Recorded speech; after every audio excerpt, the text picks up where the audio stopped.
least he didn't end up in a chimney. Oh, True. we didn't see that, Santa.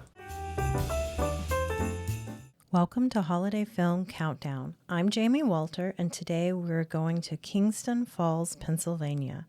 That's right. This film is Gremlins, our 23rd ranked holiday film. Hello, I'm Tim Wolter. Every countdown needs some Steven Spielberg or some horror. This film delivers both. Our first guest is Chase Godwin. Hello, Chase. Please let us know what you're drinking and give us a quick thought on Gremlins. Hey, how's it going? I'm Chase. I'm drinking Still Austin Straight Bourbon today. All right. One of my favorite locals. And love Gremlins. It was great to watch it again. Classic Christmas movie. One of the first horror Christmas movies. Just a great film. Yep. All right, welcome. And our other guest is Luke Wolter. Hey, Luke, what are you drinking, and what's your initial thought on this film? I'm drinking a blood orange sparkling water, and I thought it was great as always. Such a classic. Okay. And I am drinking Tito's vodka with sparkling water.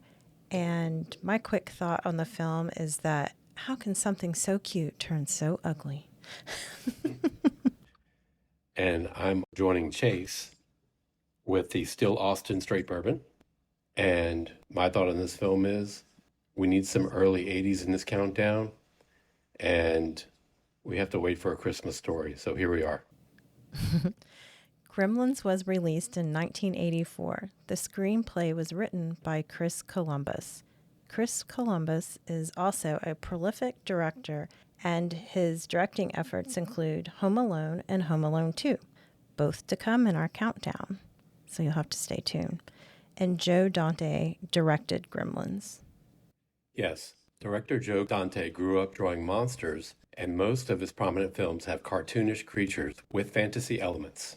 Joe Dante is best known for Gremlins, a bona fide blockbuster, with 1987's Interspace being his next best known and successful film project. He has also directed numerous TV shows, including The Twilight Zone, Hawaii Five-0, and CSI. Also, Steven Spielberg was the executive producer of Gremlins. This movie was filmed at Universal Studios and Warner Brothers Studios, as it was a collaboration between the two studios. Also, a prominently featured set location for this film is the famous Courthouse Square on the back lot at Universal Studios, where To Kill a Mockingbird and the three Back to the Future movies were also filmed. Gremlins stars Zach Galligan and Phoebe Cates. We will discuss these actors and others, plus the characters, in depth later.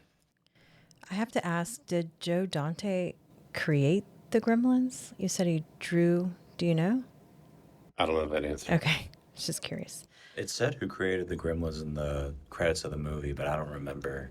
Who it was? Yeah. It wasn't him though, huh? Well, I mean, it was a concept since like World War II, right? Yeah, I mean, that's what they were alluding to. I mean, it's true. Okay. All right. So, Chase, what is your history with Gremlins? So, Gremlins is one of the first old school movies that I watched. It came out before I was born, and I like to think that when I was young, I had pretty good taste because of the movies that I liked, and that was one of them. I didn't really understand it as much when I saw it when I was younger, but it was just such a cool watch, you know. Had all the special effects as a kid, you know, some of the best special effects that stand up today. So, really liked that in the movie. How old do you think you were when you first saw it? I was probably, I think, 8 or 9 when I saw it. I was pretty young. Okay. All right, and Luke, what is your history with Gremlins? I must have saw it when I was first 6. I think it was Christmas Eve when I first watched it. And, well, I only watched half of it because when the Gremlins started coming out, I got too scared and I left the room, so I didn't have to see it again. Sounds like a possible parenting fail, but we'll get into that later. I've seen it. I can't even remember how many times. I'm gonna guess like 5. I think that's a good guess. So, I've seen it a few times. Yeah, I definitely saw it in the theaters. and I've probably seen it about 5 times since then. All right, well, let's check out the trailer. What is it? It's your new pet. Number one, you gotta keep him out of bright light. Number two, keep him away from water. It's incredible. And probably the most important thing, don't ever feed him after midnight.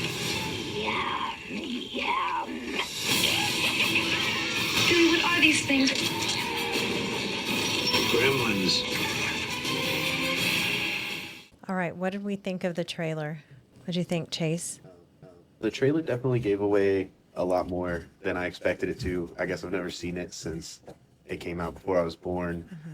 And I got to just experience the movie and learn all that with the movie as opposed to seeing it in the trailer. So I think that was kind of a little benefit of seeing it for the first time. If you hadn't seen the movie prior to watching the trailer, would it spark your interest? Oh, definitely. It still would have got me. It's a great storyline, very original. Uh-huh. All right. What do you think, Luke? I thought that trailer had like a really hard task because one of the main selling points of the movie is how those creatures work or like how they look and just things like that and what they're doing. So it like if you don't have that, it's kind of a hard sell. So they have to like spoil a bit of the design and like the most enticing pieces of it just to give it away because, I mean, frankly, the rest of it, Billy and his family's not that interesting, so. True. I love it. I think it definitely brings out the craziness of it. That's, that basically all, what's going to hit the fan eventually in this movie, right? Yeah. Ride the fan, fly off the fan, That's right. hit the window, whatever. Yep. All right, let's go inside the numbers. Gremlins grossed $153 million at the U.S. box office and another $60 million internationally for a worldwide total of over $210 million. Somehow, Gremlins only cost $11 million to make. That's a really low number, even for 1984. So the profit was about $200 million. I don't really understand that. That is crazy. Yeah. 200 million. And that's in 1984, so it's even like more money. It's like $800 million now. Wow. At the time, it was Warner Brothers' most successful film of all time, not surpassed until 1989 by Batman, the original starring Michael Keaton, that version. Here are some more numbers. Let's start with the number 5. 5, that's the number of gremlins spawned when water is spilled on Gizmo. 80, that's the estimated total number of gremlins appearing in this film. And 200, this is the number of dollars Mr. Peltzer spent on Gizmo. $200 in 1984 would equate to about $615 now. And then finally, Gremlins has a score of 3.6 out of 5 on Letterboxd, and we'll all give our own reviews and scores later on. Okay. So what do we think of that? I just have to say, there's no way that he could have spent $200, especially if it was equal to $615 when he didn't really have a job and things weren't really going right for him. I mean, I know. He had a really high research and development budget in his house. And you would think that's where all his money went. But he scraped together $200 for his son for Christmas. I guess he was an only child. I guess it was Billy supporting the family. Yeah, Billy probably paid for those gremlins. For his own gift. Billy paid for that Mogwai. That's why he looks like he's 70 years old, the dad. I know. He's under so much stress. He's 46 and he looks 68. Terrible spending habits will do that to you. Right. So I'm still trying to get over the number of how much they made. Is it because you mentioned it earlier? Is it the first horror Christmas film? Do you think it was just because it was so different? I don't want to sound, be ignorant or wrong, but I can't think of another horror or Christmassy film, at least a mainstream one that came out before that. That's the first one that I can really think of, or at least the most popular big one. Right. I agree. There was a 1974 film by the name of Black Christmas. Black Christmas, and it was one of the original slasher films. It was lower budget, lower box office, made our honorable mention, but it's really going to be in our horror countdown. Mm. And then later on came Silent Night, Deadly Night. I know there's also Krampus. Krampus is another one. That also made our honorable mentions. Oh, cool. That's just a lot of money. Is it trailing off of E.T. that came out? Well, E.T. made an appearance here. Yeah. All right, well, let's get into how it captured the spirit of the season, capturing Christmas time according to the decorations and everything in the film. I actually think the most true to Christmas theme that they had in the film was the chaos, actually, because there's always chaos around Christmas. Everybody's always busy. The bank line was so busy, but you had Mrs. Eagle just coming in and cutting everybody, you know, because she takes priority. And I think that it just really encapsulated how crazy people get around Christmas. It obviously had the decorations, had the snow, had the movies they were watching at one point were Christmassy, but really just the chaos of the whole. Before the Gremlins even got there, that town was in chaos. Yeah. What'd you think, Luke?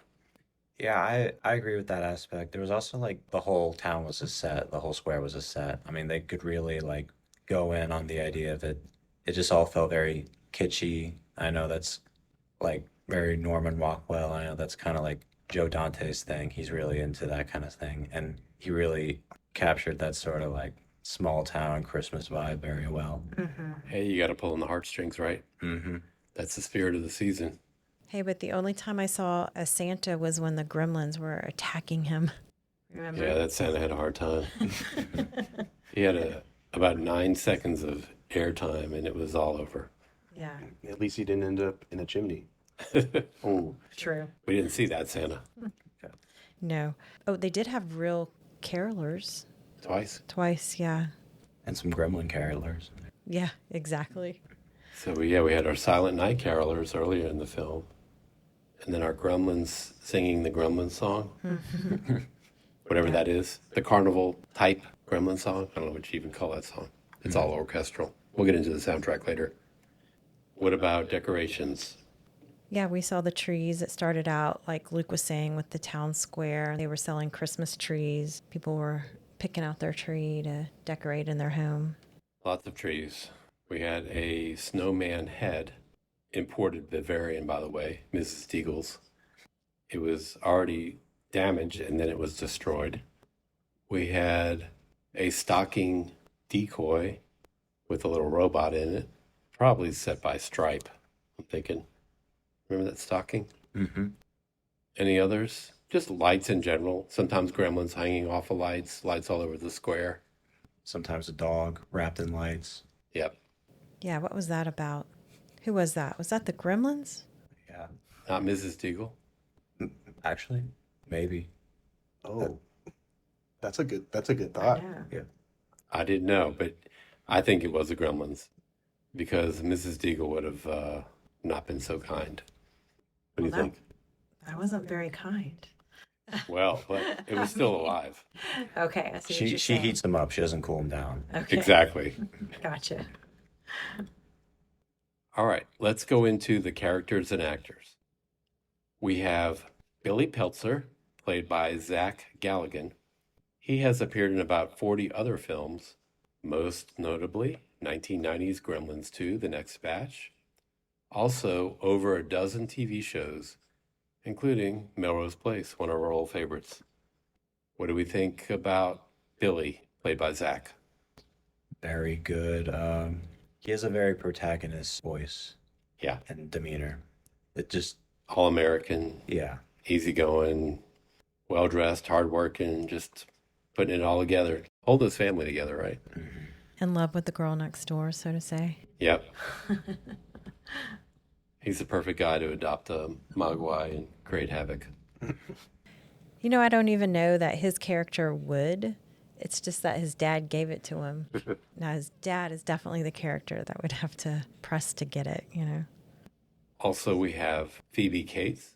She plays Kate Berenger.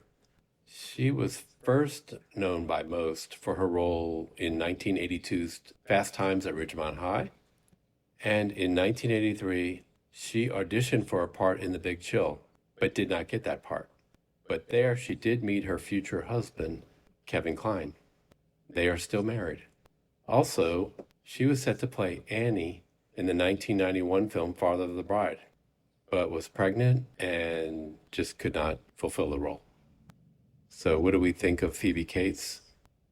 She was actually my favorite character in this film by far. I think that she was so interesting, like why was she bartending for the Gremlins instead of running away? And when her backstory was introduced, it was just one of my favorite parts. I thought it was the funniest part of the whole film, when you find out her backstory. So she did a really great job. Yeah, I found it interesting that she wasn't running from them. She was actually serving them and trying to protect herself from them. But it seemed like, well, when the cops showed up, they're like rolling up the windows and running away and from it. And then here she is with a whole bar full of them. Yeah, we're not at Hot Takes yet, but she will be the future police chief of that town, Kingston Falls. That's right. If there's Gremlins 3, that's where she is. I think she had the perfect look for this character as well. Oh, yeah. She has a very sweet look to her. What'd you think, Luke? She played that archetype well, kind of similar to Billy's character. Down home, small town girl, likable. Yeah, quick to help. All right, let's go on. Our next main character is Rand, a.k.a. Randall Peltzer, the dad, played by Hoyt Axton. He was a country singer and songwriter. He released about 20 albums, and he was also in about 25 movies, over 30 television shows, and had musical performance appearances on Hee Haw and Austin City Limits. And he was 46 when this film was made. So what do you think of Hoyt? I noticed he was, I think, the only character in the entire film that didn't have a changing arc. Like every other character went through a change in some way. Consistent, this guy, the whole way through, just trying to sell his products. I mean, up until, I guess, the very end, he gives away the ashtray as opposed to trying to sell it. But I mean, he stayed true to his character the whole time. He didn't change at all. Yeah, it felt like his promotion efforts exceeded his inventing efforts. Yeah, he was my favorite character in the whole movie. It just seemed very funny the way he just jumps at like buying some random creatures never even seen before, and it just ties back into his like just always trying to sell something. As soon as he learns that they can multiply, he's already thinking like he's already got a name down, a marketable name. He's thinking like every kid in America is gonna want one of these. Yeah, he is the one who should heed the lesson the most, but he doesn't really go through an arc. It's kind of funny. True. All right, Luke, let's be honest here. If your dad brought one of those home, are you keeping it? Definitely. Okay. I think it's also funny that he wants the most change. Like he wants the world to change and has all these inventions that he wants to change the world, but he's the only one that doesn't actually change it anyway. Yeah, a little ironic there. He was a country singer. Yeah, What? we need to make that our theme song for our next countdown. Whatever Hoyt is singing, we need to hear it. Doesn't sound like a country singer. I wouldn't have guessed. But you haven't heard him sing? That's true. I haven't. All right. Next, we'll go to Polly Holiday. She plays Ruby Deagle, Mrs. Deagle.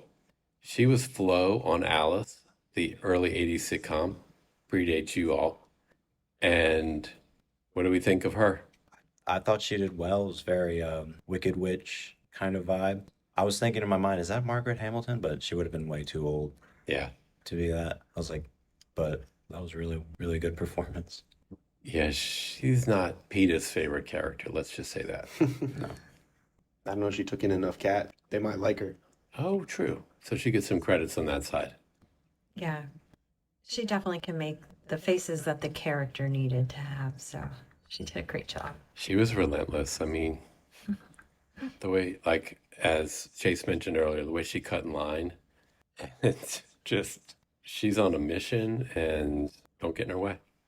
She also has another interesting change arc where she's so confident and scary out in the real world, But then in her home, she's this weak little old lady having to use the chair thing up and down the stairs, and just a weird cat lady. And she's scared of anybody knocking on her door, she's afraid of the carolers. So, no, Good point. yeah. Yeah, I like that. I know. I did think that was odd. I'm like, why is she having to sit on the I don't, what do you call it? The chair that takes her up the stairs instead of walking? Because she seemed like she just, stormed right into the bank and cut everyone off. But yet she can't go up the stairs at her house. It's interesting. I think, like Chase said, she uses all of her energy when she's out in the world. And then when she gets home, she's exhausted, so she's just got to survive there. There's been a time I could have used one of those chairs. I won't lie. They're fun. I think we all could at one point. I have been in one of those, by the way. It's funny how she has all those pictures, all those portraits looking down on her, but like there's no one else in the house. It's just her. I don't know. I just thought that was a very interesting like set design choice. I was like, what does that mean? Because there's so many giant portraits of a bunch of random people, but it's just her. Right. It's all about the money. Hmm. All right. Next, we'll go on to Pete Fontaine, played by Corey Feldman. You all know Corey Feldman at all? Oh, yeah. I recognize him. Where do we know him from? The Goonies. The Goonies. Goonies is my first choice, too. Okay. I'm a Stand By Me guy. I remember that one. And so Corey Feldman's still around. He plays music now. Did y'all know that? Oh, does he? I didn't know that. Yeah, he's kind of a survivor. A lot of the child stars of that era have had tragic either life stories or endings or both. And Corey's still around, plays a cool character here. I like the way he's very interested in the Mogwais for about, 45 seconds. And then he just kind of blows them off like it's no big deal. And he just lays in the bed and starts reading a comic book. I'm like, do you realize what this is? Are you paying attention in biology class? I found that strange too. I'm like, wow, short attention span. Everybody in the town was kind of just very clueless, very, very dumb with a lot of these situations. It was very weird how they like acted like it was just kind of nothing, just like the cops. All they could do is just look on as it's like normal as this guy is being like tormented. They're like scratching at him, is begging for help. They're just like, oh, that's strange. And they just leave. All right. So we have a few more characters here, believe it or not.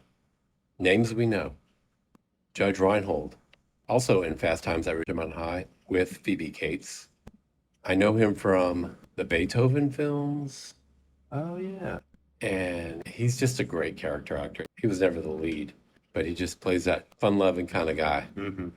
In this case, he's kind of a little bit of a snarky coworker, but even then, I kind of like him. Yeah. Oh, he's the guy who hits on Phoebe Cates' character at the bar. Yeah, he works at the bank. Mm-hmm. What'd y'all think of him? That was very funny. They were playing a Pepe Le Pew cartoon behind as he's doing that, which is a very Joe Dante thing, just kind of like almost lampshading, or I don't know if that's the right word, but just showing what's happening in a very different way. With Pepe. Yeah, he's just kind of a hopeless romantic. And still, we made it for 11 million. We got some Looney Tunes here, too. Disney and Looney Tunes. Oh, yeah. Look at us. All right. Here's a cameo for you. Steven Spielberg is in this film riding a recumbent bike. I didn't see it, but look for it when you watch it. I didn't see it either. Nope. And I was supposed to look for it, and I didn't see it. I did see the Hi Joe on the film reel, which was probably just shouting out Joe Dante, I guess. Mm-hmm. When the Gremlins were showing the movie. Mm-hmm. And then the voice of Gizmo predates you all. He was a stand-up comic. He was on Saint Elsewhere. His name is Howie Mandel. He's on America's Got Talent now. No way. It was Howie Mandel was the voice of Gizmo? That's Yes. crazy. We saw him a couple of years ago at the Paramount. Yeah.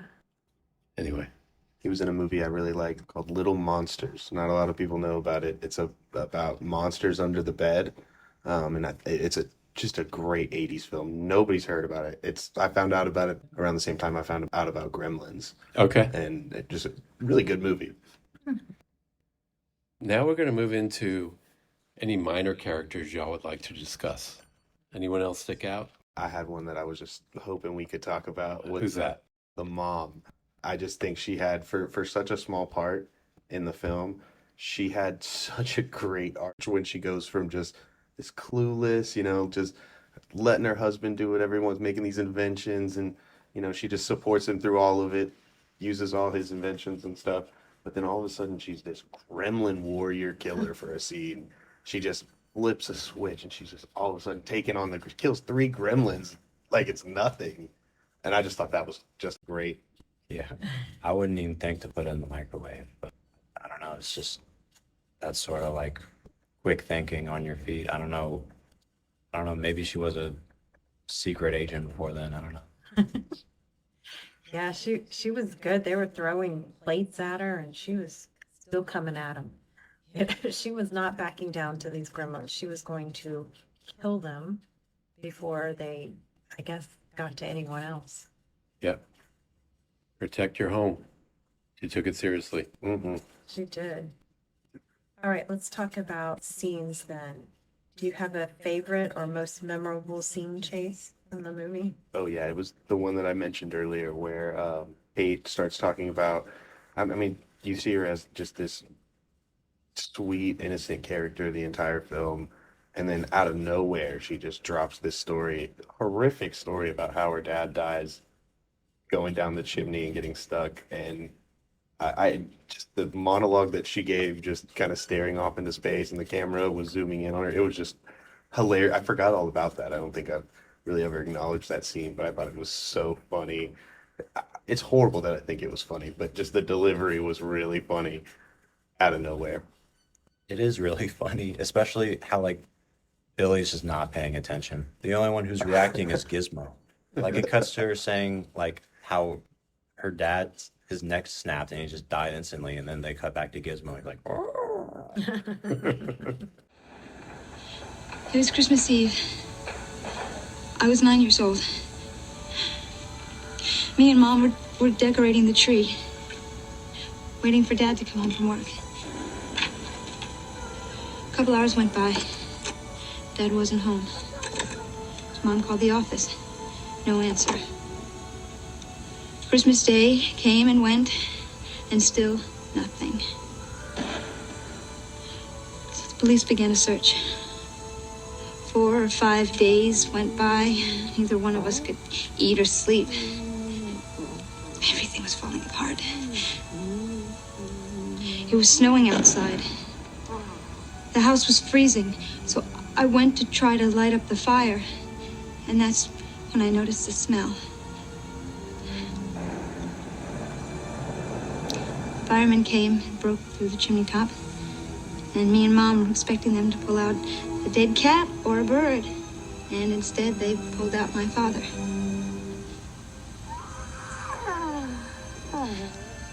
He was dressed in a Santa Claus suit.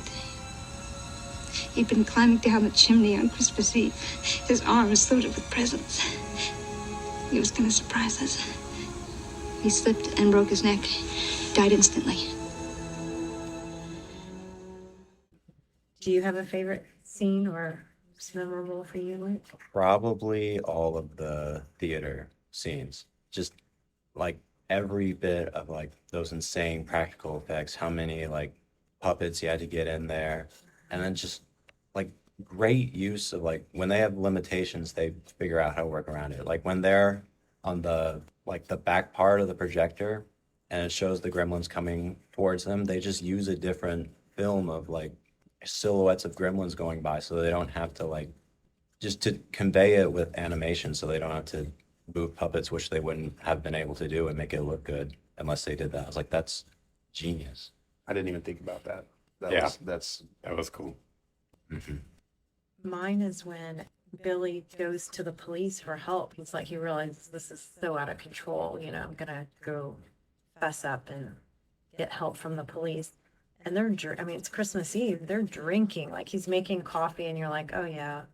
And then you see him walk over and pour some liquor into his coffee and they're practically drunk and they don't believe him. They're just mocking him. about what's going on. Oh, the little monsters, I thought that was so funny. It's like, oh my gosh, how is this ever going to get under control, right? Yeah, I think a big scene is the pool. Just all of that going on, clearly. But my favorite scene is probably just like meeting Gizmo when we first get to see all the facial expressions and then Billy's reaction to Gizmo and just a little warm part. But you can see in Gizmo's eyes that it could go off the rails, right? At some point, and it does. And then, as Chase mentioned, the sappy kind of sad part about Kate's father, that one also stuck with me. I thought it was a little crazy when the teacher just leaves and walks out to go call Billy to say, "Oh, it's hatched," or it's whatever term he used. I wouldn't leave it alone, or I would lock it up or something. I don't know, a little strange. And of course, then when he comes back, Yeah, he lost visual. It was all over. yeah. He doesn't have the instincts of the mom, I guess. Well, He has the instincts of a science teacher. well, and the thing is, there's no cell phones, right? This is 1984. Yep. So he literally walked out of the room to go call instead of being able just to pull his phone out of his pocket. All right, let's move on to quotable lines. Does anyone have any lines from this film you'd like to share that you recall? Chase, get mine. I think I do. I thought it was. I just thought it was funny because it goes along with just the theme of like everything breaking, all of the inventions breaking. I thought it was cool that she was like, those things never seem to work past 2 weeks, and she's still using all of them. She's trying. She's supporting her husband. Yeah. I mean, she's a great wife. She supports him all the way, and then she defends the house. I mean, I also thought it was like foreshadowing for the Gremlins. Like, oh, they're only going to be good for a little while, and then they're gonna. oh, Yeah. look at that. Mhm. Mm-hmm. Yep. They were good for about, how long were they good for? I couldn't really tell the timeline. It seemed like about a week or two that everything was fine. I don't know. Maybe it was even quicker. Mhm. Fast. He broke the Hey. rules right off the bat. So his inventions actually outlasted some gremlins. It killed some of them. He had like a blender or something. Right then, a Yeah. Yeah. gremlin got blended in one of his blenders. Mm-hmm. That was probably the most effective invention he had. I like the line of, "Come on, we're talking cable," when he's trying to get Kate Oh yeah, that was to go to his To his apartment. new apartment. To his new apartment. And her line was awesome. He's like, "You haven't seen my new apartment." She goes, "I didn't see your old apartment." And then he's like, "We're talking cable here." I love it. that was a great line. And then back to the inventions. Mr. Peltzer always said, "I make the illogical logical." Yeah. Oh He yeah. said that. that He was a good repeated one. that. And then the other line that I picked up on was at the very end when the wise Chinatown guy comes and collects the Mogwai and says, "To hear, one has only to listen." I actually just realized I did write down another quote from him from that same scene. He said, "Your society does not yet understand." Like he was talking about America just not being ready for. Mogwais. Yeah, exactly. I don't think we're ready yet either. Yeah, I still don't think we are. All right. Well, Chase, what would you say the moral of the story is? Ooh, that's a good one.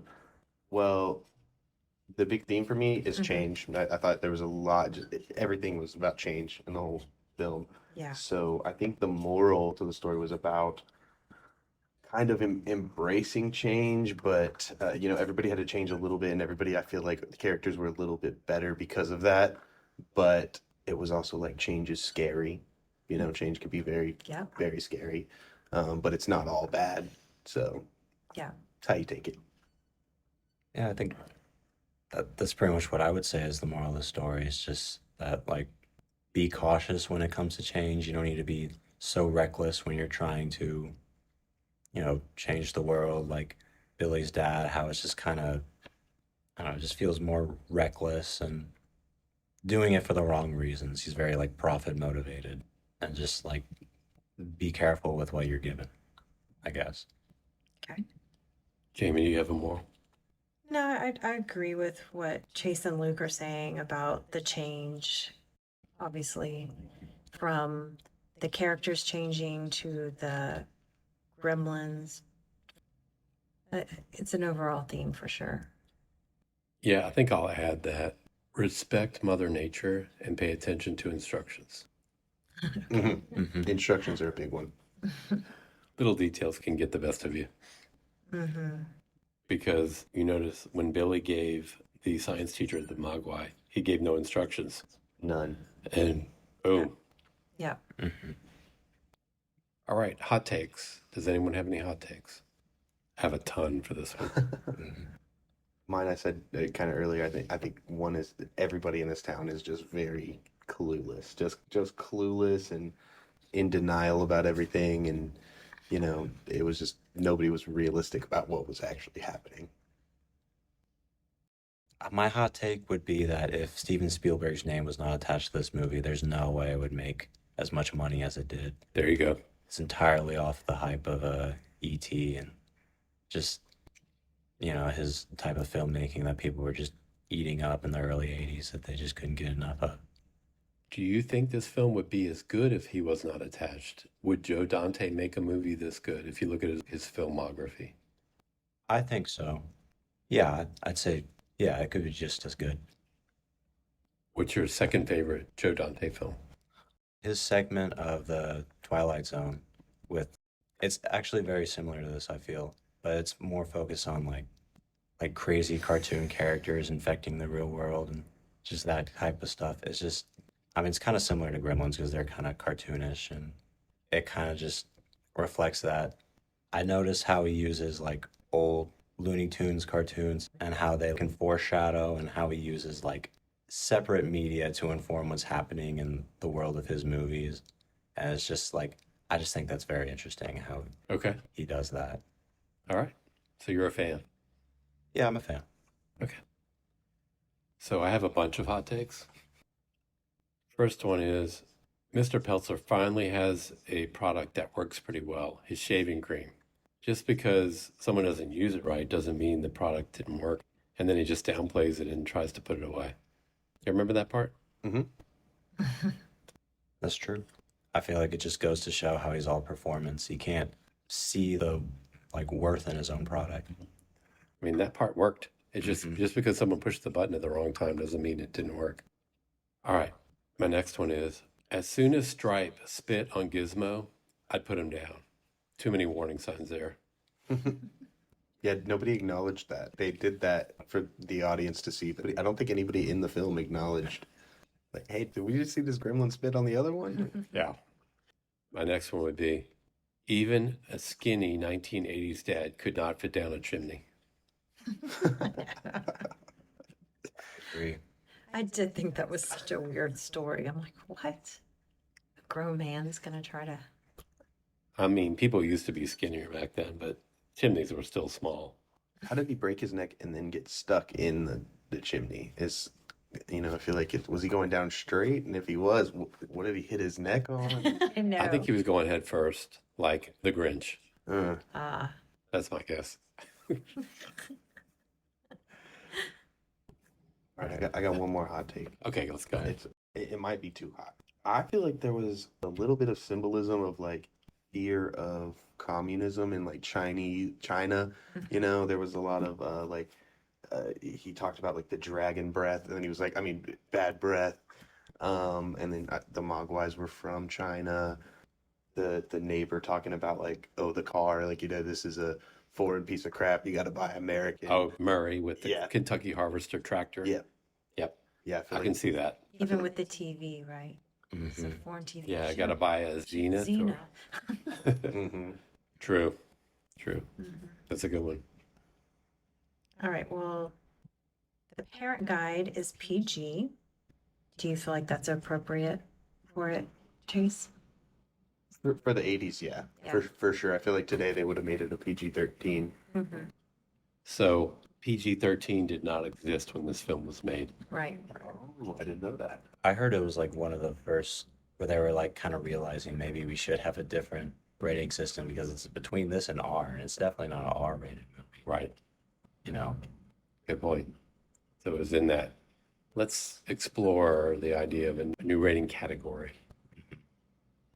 I mean, I disagree with that, but you know, I don't control what people are shown, so Wait, you disagree in what way?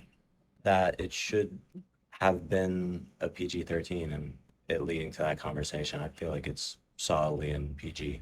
Okay, so you feel like it's appropriately Mhm. rated. Uh-huh. I do. I mean, I can't see what would make it PG-13. What would it? What, just the overall scariness of it? The blender, the microwave, all the gore, though not super bloody, still gore. Yeah, I guess they didn't really Chopping. show blood. I think they showed a little bit of blood on like the projector in the classroom when it was winding, if I'm not mistaken. I think there was a little bit, but I guess it was just really blood of the gremlins. I think Billy did get like a cut on his head, and there was blood from that. But I mean, like kids are exposed to that kind of Yeah. blood. Like, Especially in the 80s. That's why I think for the 80s, Yeah, it makes sense. yeah. I agree. All right, let's move on to the soundtrack. The opening scene has Baby Please Come Home by Darlene Love, that 60s sound. Then we have orchestral music throughout the film by Jerry Goldsmith. And Jerry Goldsmith is the one who composed the music for Poltergeist. If you remember the Star Spangled Banner in Poltergeist, that is Jerry Goldsmith. He obviously was buddies with Steven Spielberg. He also has a cameo as a man in a phone booth in this film. But if you notice when you go back and rewatch this film, there is orchestral music at least half the time in the background. Very 80s. One thing I really liked about the orchestra was the character introduction in the beginning. We had Kate first introduced. It was this whimsical, lovely music. And then right after that, we were introduced to Miss Deagle. Yeah. It was just this menacing, like you knew she was a bad person just by the music. Very true. it's almost distorted. Like you would never want to hear it like in person because it's almost like they're taking a synth. Like I don't know, like it's malfunctioned. For her, Mm-hmm. Mrs. Deagle. Yeah. Yeah. Not much to the soundtrack, though. And That's not good. That's a good thing if it's kind of Yeah. there. It just adds to the movie, but you don't notice it. maybe saved a little money. Apparently it did. All right, Chase, how would you rate this film, 1 to 5? 1 to 5. And remember, it's a 3.6 on Letterboxd. 0.6. I'm a tough grader when it comes to film. Okay. And you can decimal here. Okay, good. Because I'll rarely give a 9, which would be, I guess, a 4 or 5. Right. I would say, I'd say a solid 3.5 for me. 3.5 to 3.6. I think they nailed it. Okay. All right. And Luke, what is your rating? I feel like I would rate it the same, 3.5. That would be my rating. Wow. I'm having a hard time arguing that. I think I'm going to have to stick with the 3.5 as well. I'll have to give the nostalgia bump. 3.7. I kind of wanted to go 3.7. I didn't want to be the first one, but I was thinking about it. I was like, it is at least a 7.4. You know? All right. And so would you recommend this film to someone? And if so, to whom would you recommend it? I absolutely would. I actually have already decided when I go to my family's for Christmas, we always watch Christmas movies, and it's always Elf or Yeah. a classic, Right. a Christmas story. I'm bringing Gremlins this year. All right. We're There watching we go. Gremlins. All right, bringing it in. This was all worthwhile. And Luke, would you recommend it? And if so, to whom? I would definitely recommend it.